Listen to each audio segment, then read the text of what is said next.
ওকে, সবাইকে আসসালামু আলাইকুম। আমাদের আজকের চতুর্থ পর্ব শুরু হচ্ছে, healthy eating habit beyond Ramadan and during Ramadan and beyond. এবং আমাদের সাথে আছেন পুষ্টিবিদ সামিয়া তাসনিম আপু। উনি আমাদের সাথে এর আগেও আরো 3টা প্রোগ্রামে ছিলেন এবং আজকে আমাদের চতুর্থ এবং লাস্ট লাইভ সেশনটা হবে। এবং আমরা এর আগে 3টা সেশনে চেষ্টা করেছি যে আমাদের ইম্পর্টেন্ট টপিক গুলো, যেগুলো আমাদের সেহরি, ইফতার, অ্যাডোলসেন্সদের শরীর, এদের নিয়ে কথা বলার চেষ্টা করেছি, পিন পয়েন্ট করার চেষ্টা করেছি যে কোন জিনিসগুলো আমরা ফলো করতে পারি শুধু রমজানের সময় না, রমজানের পরে। তো এরই ধারাবাহিকতায় আজকে আমরা ফোর্থ সেশনটা করব এবং আজকের ফোর্থ সেশনের টপিকটা আমরা রেখেছি সুস্থ শরীর এবং সুস্থ মন, মেধা বা মনন বিকাশের জন্য অ্যাডোলসেন্সদের কি ধরনের খাবার খাওয়া উচিত এবং কি ধরনের খাবারটা খেলে তাদের এই ধরনের গ্রোথ সবচেয়ে বেশি হবে। কারণ আমরা জানি যে আমাদের এই কিশোর কিশোরীরাই ভবিষ্যৎ, বাংলাদেশের ভবিষ্যৎ, এবং সুস্থ শরীর এবং মনের বিকল্প আর কোনো কিছু নেই। এবং সেই ক্ষেত্রে সামিয়া তাসনিম আপু নিশ্চয়ই বলবেন যে সেক্ষেত্রে নিউট্রিশনের অনেক এখানে ইম্পর্টেন্স আছে। সো সেটা নিয়ে আমরা কথা বলবো। প্রথমে আমি তারপরে ছোট করে আমাদের সবার পরিচয় করে দেই। আমি আজকে প্রোগ্রামটা হোস্ট করছি, আমি সাইদা করিম, আমি বিট ফাউন্ডেশনে প্রোগ্রাম অফিসার হিসেবে আছি। আমাদের সাথে আছেন পুষ্টিবিদ সামিয়া তাসনিম আপু, যিনি বিভিন্ন ধরনের ডায়েট রিলেটেড বা নিউট্রিশন রিলেটেড অনেক কিছুতে উনি থাকেন এবং উনি একজন সেলিব্রিটি ডায়েটিশিয়ান, আমাদের সময় দিচ্ছেন। এবং আমাদের সাথে আছে আমাদের ইউথ রিপ্রেজেন্টেটিভ আব্দুল্লাহ আল সিয়াম। সে শামসুল হক স্কুলে থাকাকালীন অবস্থাতে নিউট্রিশন ক্লাবের মেম্বার, জেনারেল সেক্রেটারি ছিল নিউট্রিশন ক্লাবের, এবং এখন সে ঢাকা কলেজের স্টুডেন্ট এবং সে এখনো নিউট্রিশন ক্লাবের একজন মেম্বার। সো আমরা সবার কাছ থেকেই পুষ্টি সম্পর্কিত কথা শুনবো এবং কারো যদি কোনো প্রশ্ন থাকে আপনারা চ্যাট বক্সে লিখতে পারেন, আমরা সেটা রিপ্লাই দেওয়ার চেষ্টা করব। তো প্রথমেই চলে যাই সামিয়া আপুর কাছে। আপু কেমন আছেন?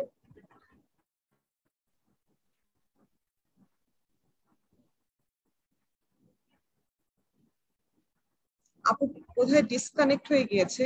সামিয়া আপু।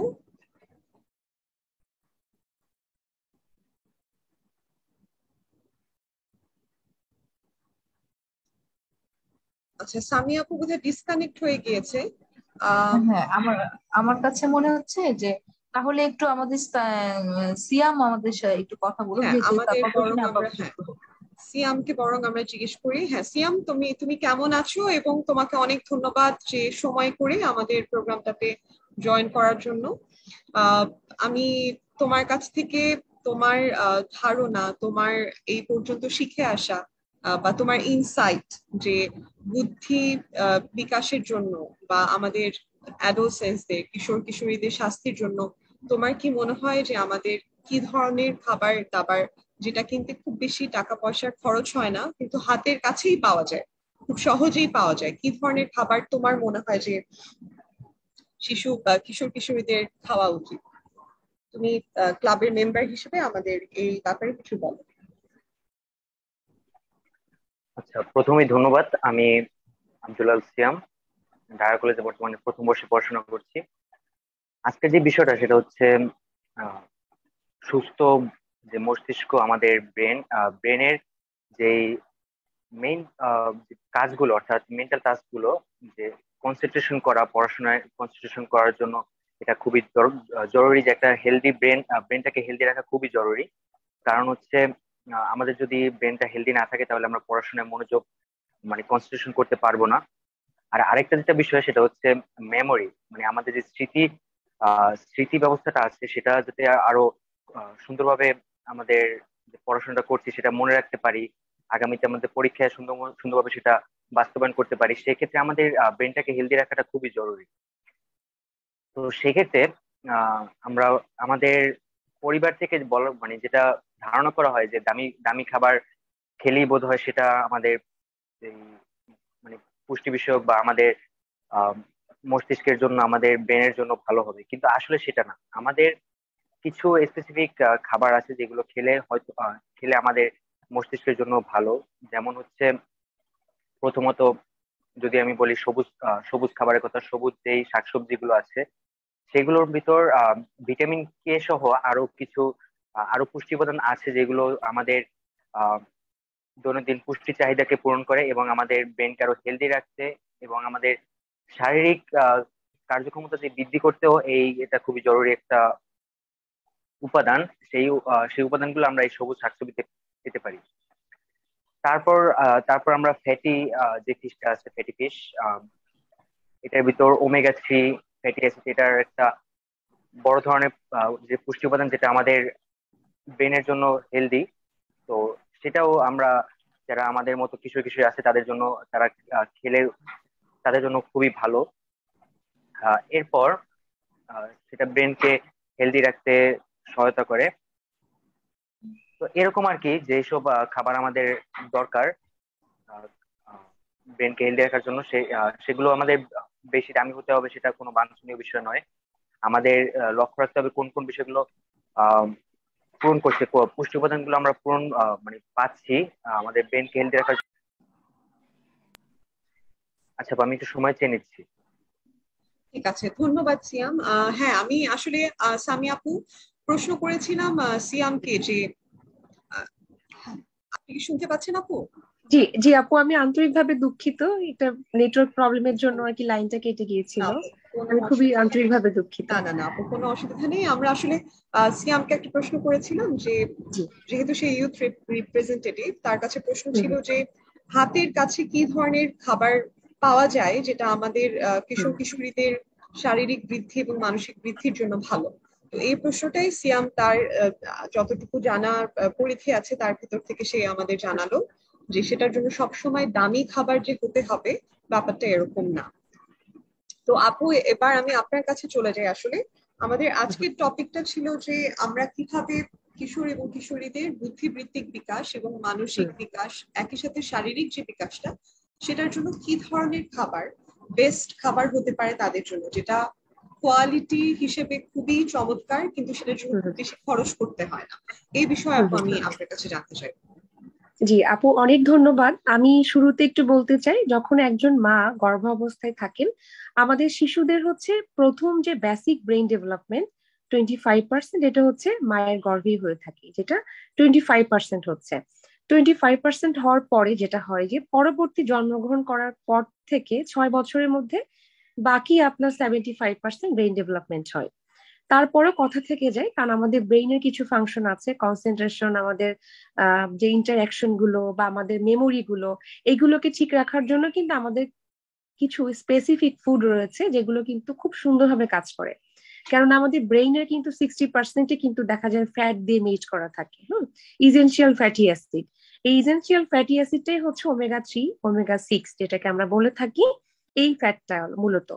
এইটার অনেকগুলো ফাংশন আছে, এগুলোর মধ্যে ইপিএ রয়েছে, ডিএইচএ রয়েছে। এই দুইটা উপাদান হলো আমাদের মেইনলি কনসেন্ট্রেশন, আমাদের মেমোরি, এগুলোর ব্যাপারে কাজ করে থাকে।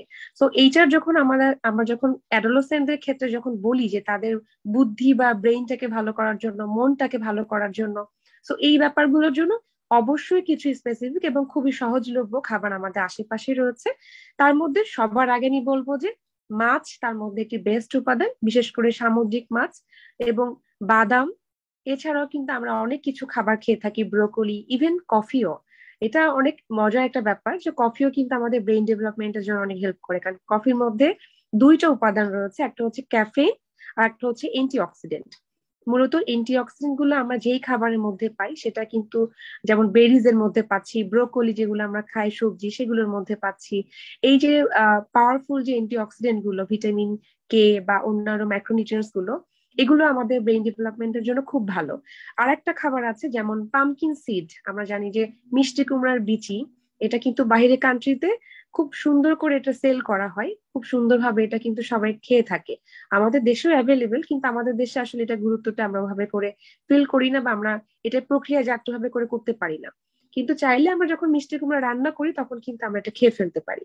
এটার মধ্যে ম্যাগনেসিয়াম রয়েছে, আয়রন রয়েছে, হ্যাঁ, জিঙ্ক রয়েছে, যেটা কিন্তু আমাদের ব্রেইন ফাংশনের জন্য খুবই ইম্পর্টেন্ট।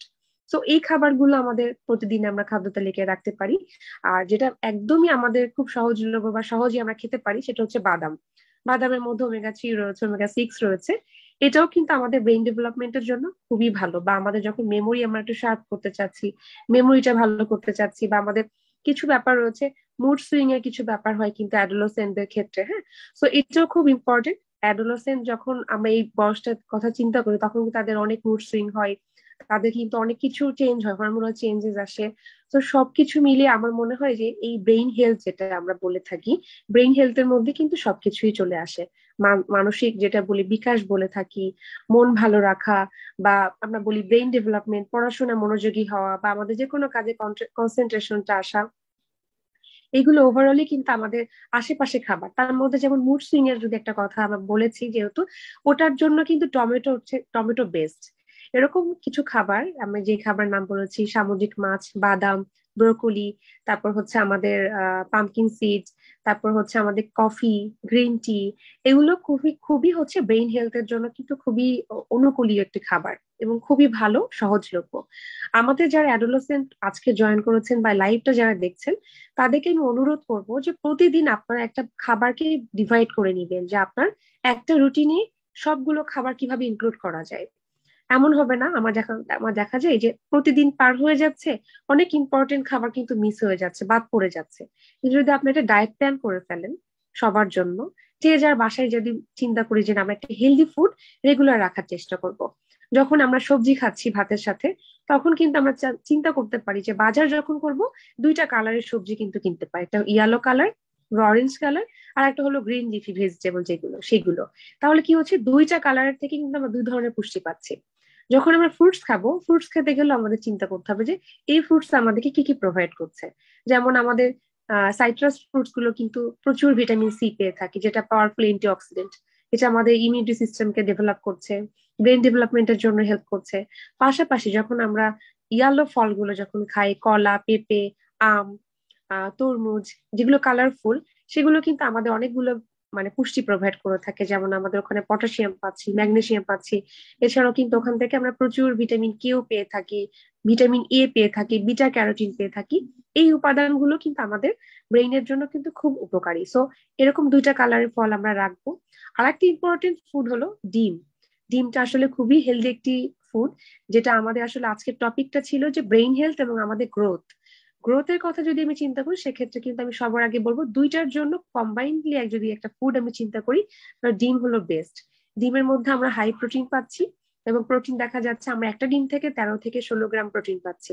এই প্রোটিনটা কিন্তু আমাদের ব্রেইন ফাংশনের জন্য ভালো, আমাদের গ্রোথের জন্য ভালো। বিশেষ করে ডিমের মধ্যে কোলিন থাকে, যে কোলিনটা কিন্তু আমাদের যেই মেমোরির ক্ষেত্রে বা ব্রেইনের ক্ষেত্রে যে ধরনের হরমোনাল কিছু ইস্যুস কাজ করে, সেটার জন্য কিন্তু আমাদের এটা খুব ভালোভাবে কাজ করে থাকে। সো প্রতিদিন অ্যাডোলেসেন্ট যারা রয়েছে, তারা চেষ্টা করবে একটি করে ডিম সিদ্ধ খাওয়ার জন্য। অনেক সময় হয় যে অ্যাডোলেসেন্টদের কিন্তু ওভারওয়েট একটা টেন্ডেন্সি থাকে, যে তারা একটু ওজন বাড়ার একটা টেন্ডেন্সি, হয়তো ফ্রাইড খাবারগুলোর প্রতি বেশি অ্যাডিক্টেড থাকে। সো আমি রিকোয়েস্ট করব যে এমন কিছু খাবার আমরা নিব না যেটা আমাদেরকে প্রবলেম করতে পারে। অবশ্যই ফুডের থেকে আমাদের স্পেসিফিক নিউট্রিয়েন্টস গুলো নেওয়ার চেষ্টা করতে হবে। তো সেক্ষেত্রে ফুড প্রিপারেশনটা খুব ইম্পর্টেন্ট, মাছ ইম্পর্টেন্ট আমি মনে করি। যখন আমরা এই ধরনের হেলদি ফুড গুলো নিব, দেখা যাচ্ছে হেলদি ফুড এমন ভাবে নিচ্ছি, ওটার জন্য আবার আমাদের আরেকটা প্রবলেম ক্রিয়েট হতে পারে, অ্যাসিডিটি হতে পারে, বা আমার ওজনটা বেড়ে যেতে পারে। সো হেলদি ফুডটা আমাদের চেষ্টা করতে হবে খুব সহজভাবে, ইজিলি যেন আমরা ক্যারি করতে পারি, আমরা যেন ইনটেক করতে পারি, কনজিউম করতে পারি। তাহলে এই ফুডগুলো কিন্তু আমাদের ব্রেইন ফাংশন, আমাদের মেমোরি, আমাদের যে মানসিক স্বাস্থ্য, সেটার জন্য কিন্তু সুন্দরভাবে কাজ করতে পারবে। থ্যাংক ইউ আপু, চমৎকার উত্তর। আমার মনে হয় এটা ডিটেইলড একটা অ্যান্সার হয়ে গিয়েছে, যেখান থেকে আমরা মানে ডিমের গুরুত্বটা, মানে ছোটবেলায় আমাদের মা বাবা আমাদের ডিম খাবার জন্য খুব বেশি দেখা যেত যে খুব বেশি ফোর্স করতো, কিন্তু ডিমটা খুব কম মানুষই পছন্দ করে খায়। কিন্তু আমি দেখেছি যে আসলে এখন ইউটিউবের কল্যাণে হোক বা রেস্টুরেন্টের কল্যাণেই হোক, এখন দেখা যায় যে ডিমের অনেক ধরনের রেসিপি আছে, যেটা শুধু একভাবেই ডিম সিদ্ধ বা ডিম পোচ বা যেটা আমরা ট্রেডিশনাল ওয়েতে ডিমটা খাই, এটার বাইরেও আসলে অনেক ভাবে অনেক ইন্টারেস্টিং ওয়েতে ডিম রান্না করা যায়, যেটা আসলে বাচ্চাদের বা কিশোর কিশোরীদের খাবারের ক্ষেত্রে নতুন মাত্রা যোগ করতে পারে। আর আরেকটা প্রশ্ন আপু আমি করব, এটা আমি যেটা দেখেছি যে আমাদের দেশের মেয়েদের অ্যাভারেজ হাইট বেশিরভাগ ক্ষেত্রে 5 ফিট 1 বা 2 হয়ে থাকে। আমি দেখেছি অন অ্যাভারেজ 4 ফিট নয়। আমি যদিও রিসার্চের কোনো অংশ থেকে এটা বলছি না, এটা একটা ওভারঅল অবজারভেশন। তো ইউজুয়ালি আমাদের মেয়েদের হাইট 5 ফিট 1 বা 2 এই ধরনের হয়ে থাকে। তো আমরা জানি যে 18 বছরের পর শারীরিক বৃদ্ধিটা আর হয় না, বা হাইটটা ওভাবে আর বাড়ে না। তো এই ক্ষেত্রে আসলে কি ধরনের খাবার ছোটবেলা থেকেই ছেলে বা মেয়ে দুজনেরই খাওয়া উচিত, যাতে করে এই মানে হাইটের যে ইস্যুটা আমাদের এখনো আছে সেটা আমরা কাটিয়ে উঠতে পারি? আচ্ছা, অনেক ধন্যবাদ আপু। ওই যে আমি বলেছিলাম যে আমাদের আসলে কিছু বেসিক নিউট্রিশন যেটা বারবারই আমাদের স্বীকার করতে হবে, যে প্রেগনেন্সি নিউট্রিশন কিন্তু খুব ইম্পর্টেন্ট। হ্যাঁ, আমাদের দেশে প্রেগনেন্ট উমেনদের ক্ষেত্রে কিন্তু ডায়েটের কথা বললে তারা ভয় পেয়ে যায়। তারা মনে করে যে ডায়েট মানে বোধহয় ওজন কমানো। এটা সম্পূর্ণ একটি ভুল ধারণা। প্রেগনেন্সি ডায়েট মানে হচ্ছে বাচ্চার কোন কোন খাবারগুলো দিলে বাচ্চার বেসিক গুলো তৈরি হয়ে যাবে। এটার সাথে কিন্তু আমাদের ডিএনএ একটা রিলেশন আছে। যেই বাচ্চা যেই ফ্যামিলিতে বড় হচ্ছে বা জন্ম নিচ্ছে, তার কিন্তু সেই জিনটা তার মধ্যে থেকে যাবে। সো হাইটের ক্ষেত্রে দুটা জিনিস কাজ করে, একটা আপনার নিউট্রিশন আর একটা হচ্ছে আপনার ডিএনএ, যেটা আমরা জেনেটিক্যালি বলছি। সো এই দুটা জিনিসের মধ্যে যদি আমাদের হাতে যেটা রয়েছে সেটা হচ্ছে আমরা নিউট্রিশনটা দিয়ে কিন্তু আমরা এটা ফুলফিল করতে পারি, বাকিটা আমাদের হাতে থাকে না। সো নিউট্রিশনের কথা যদি আমরা চিন্তা করি তাহলে অবশ্যই আমাদের সেল মেনটেন, আমাদের সেল ডেভেলপ করা বা যা কিছুই বলি বা হাইট বৃদ্ধি বলি, সেটার জন্য কিন্তু প্রোটিনের সবার আগে কিন্তু ভূমিকা পালন করে থাকে।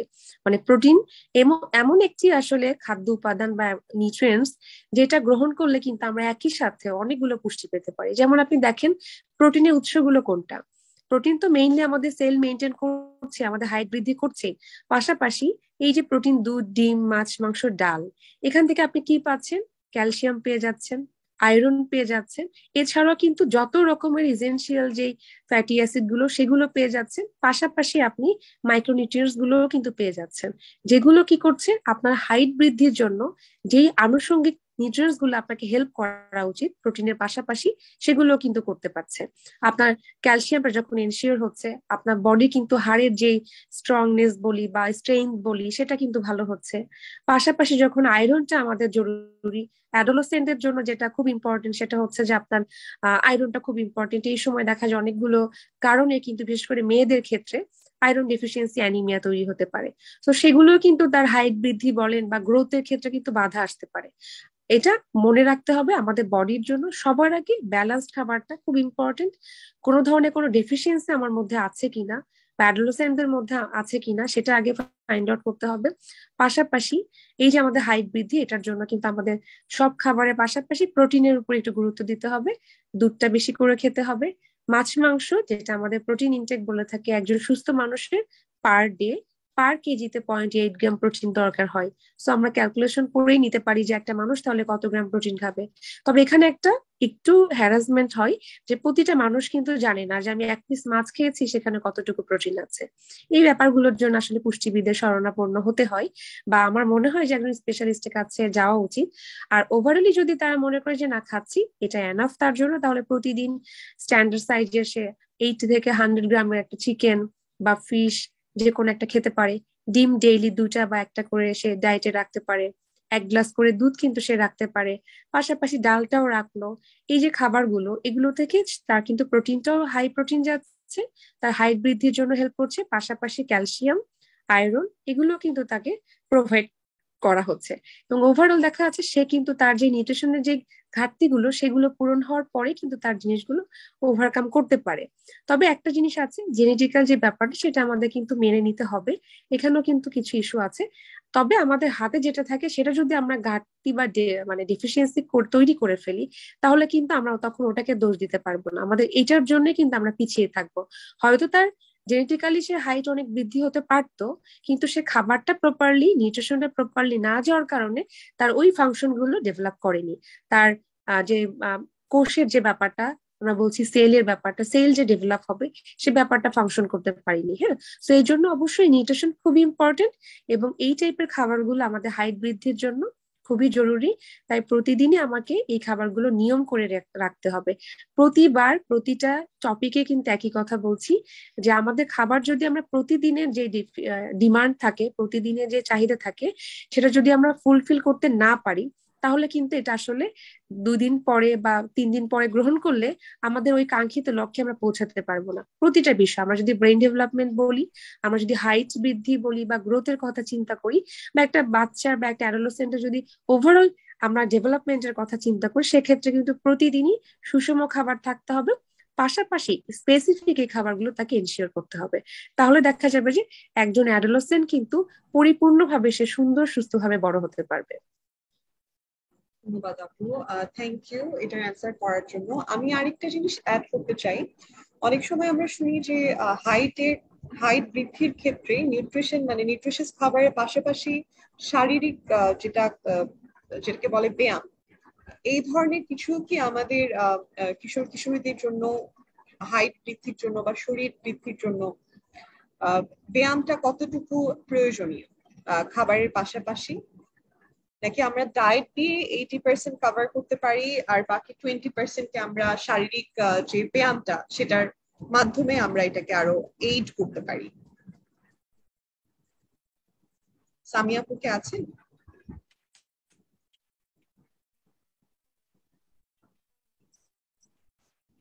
সম্ভবত সামিয়া আপু ডিসকানেক্টেড হয়ে গেছেন।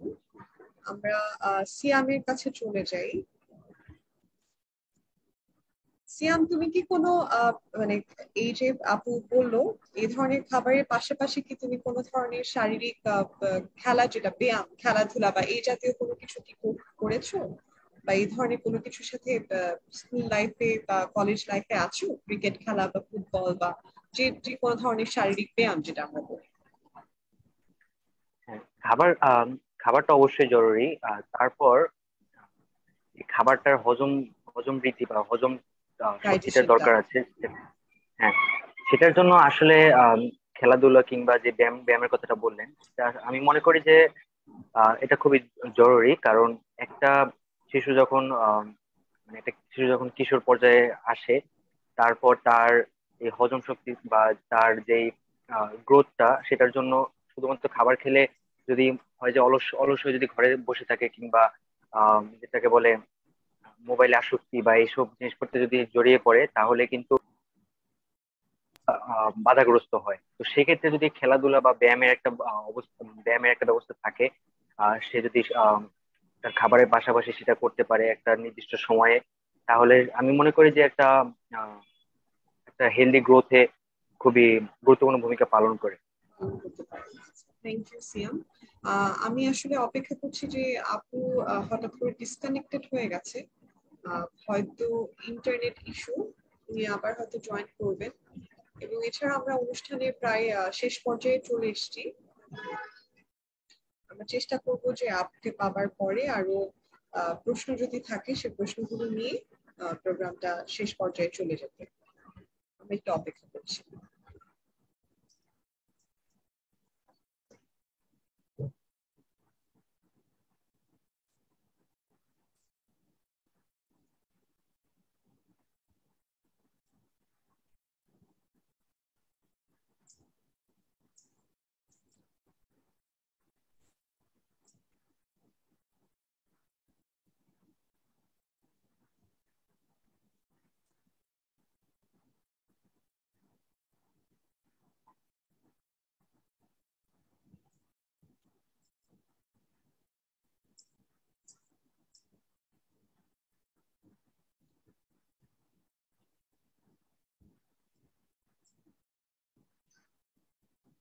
আজকে আমাদের মাঝে পার্টিসিপেন্টস কম, তাহলে আমরা প্রশ্ন নিতে পারতাম।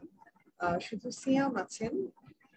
আর আর আজকে পার্টিসিপেন্টস বেশি জয়েন করতে পারেনি খুব সম্ভবত। আজকে যেহেতু রোজার শেষের দিকে অনেকেই নামাজে ব্যস্ত এই সময়টাতে। তারপরও যারা এসেছেন তাদেরকে ধন্যবাদ। আমরা আসলে অপেক্ষা করছি অ্যানি আপুর জন্য, এবং সম্ভবত অ্যানি আপু ঢাকার ভেতরে নেই, যার কারণে ইন্টারনেটের কিছুটা প্রবলেম বোধহয় উনি ফেস করছেন। আমরা আরো কিছুক্ষণ অপেক্ষা করব। যদি আপু আর না আসতে পারে তাহলে আর আমরা বোধহয় অনুষ্ঠানটা আর বেশিক্ষণ রাখতে পারবো না, সেক্ষেত্রে শেষ করে দিতে হবে। আমরা আরেকটু অপেক্ষা করবো।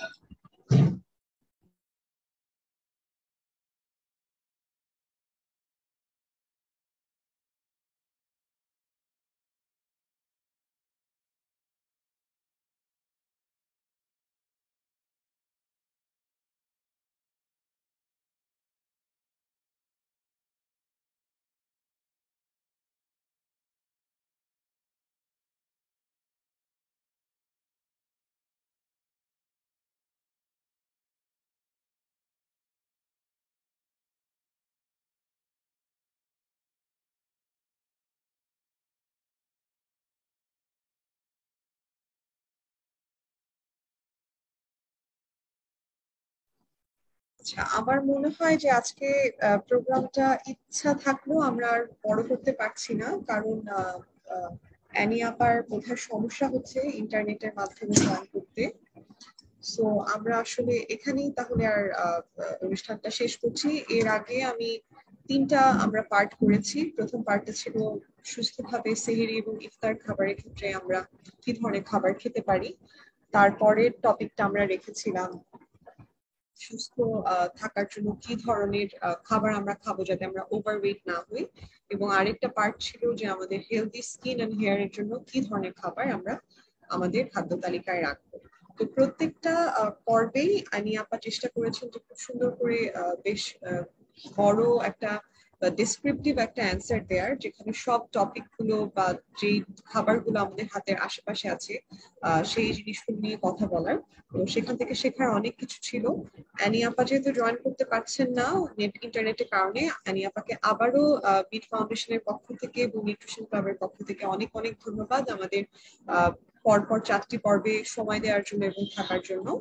এবং সিয়াম, তোমাকেও ধন্যবাদ যে সময় করে আমাদের আজকের এই লাইভ সেশনে যুক্ত হওয়ার জন্য।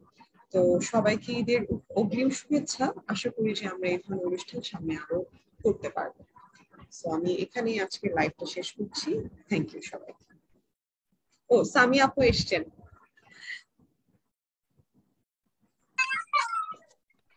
আপু ডিসকানেক্টেড হয়ে গিয়েছিল, তো আমি ভাবছিলাম যে অনুষ্ঠান আপনাকে ছাড়াই তো শেষ করে দিব কিনা সেটা ভাবছিলাম।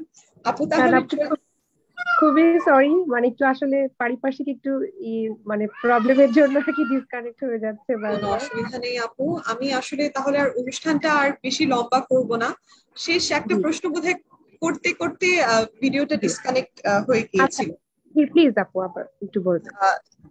লাস্ট প্রশ্নটা আমরা করেছিলাম যে শারীরিক বৃদ্ধির জন্য কি ধরনের খাবার আমরা খাবো, সেই মানে কথাটি আপনি বলেছেন। তো আমি শেষ প্রশ্নটা আসলে করতে চেয়েছিলাম যে মানে খাদ্যের পাশাপাশি কিশোর কিশোরীদের জন্য খেলাধুলা কতটুকু প্রয়োজনীয়, এটা কি মানে খাবারের পাশাপাশি খেলাধুলাও কি তাদের শারীরিক বৃদ্ধিতে বা ব্রেইন ডেভেলপমেন্টে কোনো মানে ইম্পর্টেন্স রাখে কিনা, সেই বিষয়টা জানতে আমি প্রশ্ন করেছিলাম। আচ্ছা, এটা খুবই খুবই একটা মজার প্রশ্ন এবং খুব গুরুত্বপূর্ণ প্রশ্ন। সেই সাথেও আমাদের ফিজিক্যাল এক্সারসাইজটা আসলে অবশ্যই সবারই করা দরকার। এটা ছোট থেকে বড় যারা রয়েছে প্রত্যেকেই আসলে এই যে এক্সারসাইজ বলি বা খেলাধুলা বলি, প্রত্যেকটাই তো আসলে আমাদের ফিজিক্যাল যেটা এক্সারসাইজ হয়ে যাচ্ছে। এটা আমাদের মেন্টাল গ্রোথের জন্য খুব ভালো, প্লাস আমাদের কিন্তু আমাদের ইমিউনিটি সিস্টেমের জন্য খুব ভালো। তো এই জন্য আমার মনে হয় যে প্রত্যেকটা অ্যাডোলেসেন্ট যারা রয়েছে তাদের তো খেলাধুলার মাধ্যমে কিন্তু একটা আপনার এক্সারসাইজ বলি বা যেটাই বলি তা কিন্তু হয়ে যাচ্ছে। আর নর্মাল যারা বড় রয়েছে তারা কিন্তু চাইলে প্রতিদিন কিছু এক্সারসাইজ করতে পারে, সেটাও কিন্তু তার জন্য খুব ভালো। তাহলে আপু খাবারের পাশাপাশি শারীরিক ব্যায়াম বা মানে একটা ব্রিস্ক ওয়াক অথবা জগিং বা যে কোনো ধরনের শারীরিক অ্যাক্টিভিটি সব সময় এটা আমাদের গ্রোথের জন্য বা মেন্টাল স্টেবিলিটির জন্য ভালো, সুস্থতার জন্য ভালো। ঠিক আছে আপু, আসলে আমি 9:40 বাজে, আপনাকে আর ধরে রাখবো না। কিন্তু এই এত ঝামেলার মধ্যেও আমাদের সময় দেওয়ার জন্য অনেক অনেক থ্যাংক ইউ আপু। আমরা এর আগেও আরো 3টা পর্ব করেছি, 3টা পর্বে অনেক কিছু জানতে পেরেছি।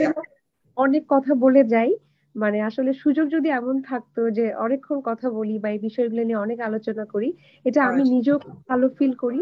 কিন্তু মাঝে মাঝে নেটওয়ার্ক আসলে অনলাইনটা আসলে খুব ডিফিকাল্ট আমাদের জন্য, কারণ আমরা বিভিন্ন জায়গা থেকে কানেক্টেড, সব একসাথে হয়। এটাও কিন্তু একটা বড় ব্যাপার যে আমরা একদম বাসায় বসে থেকেও কিন্তু আমরা এই যে ডিসকাশন গুলো করতে জানতে পারছি, জিনিসগুলো আমরা ডিসকাস করতে পারছি বা সবাই জানতে পারছি, এটা কিন্তু আমাদের জন্য একটা বড় পাওয়া আমি মনে করি। আর সেই হিসেবে তো আমি সেই সাথে নিউট্রিশন ক্লাব এবং বিআইআইডি কে তো আসলে কি বলবো, অনেক কৃতজ্ঞতা প্রকাশ করছি। আর আমার এই 4 দিনের যে জার্নিটা ছিল আমি খুব এনজয় করেছি, আমার খুবই ভালো লেগেছে। এবং আজকে তো আমার রীতিমতো একটু মন খারাপই লাগছে যে পরের সপ্তাহে আর হবে না আর কি। না আপু, আমরা অবশ্যই মানে কিছু না কিছু নিয়ে আপনার সাথে ফেরত আসবো, কারণ আপনার সাথে কথা বলা মানে আমরা সবাইকে অনেক কিছু নিয়ে অ্যাওয়্যার করতে পারছি, এবং এই রেকর্ডিংটা বা এই লাইভ সেশনটা রয়ে যাচ্ছে। সো যারা যখন চাচ্ছে একটা যদি প্রয়োজনীয় ইনফরমেশন নিতে হয়, they can always access to this video.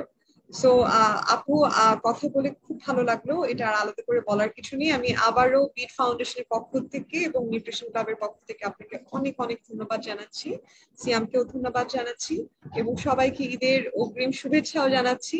আপু নিশ্চয়ই দেখা হবে আবার, ভালো থাকবেন আপু। আমরা তাহলে আজকে এখানেই প্রোগ্রামটা, ঈদ মোবারক এবং থ্যাংক ইউ শুভেচ্ছা। থ্যাংক ইউ, আমরা প্রোগ্রামটা এখানেই শেষ করছি, ধন্যবাদ।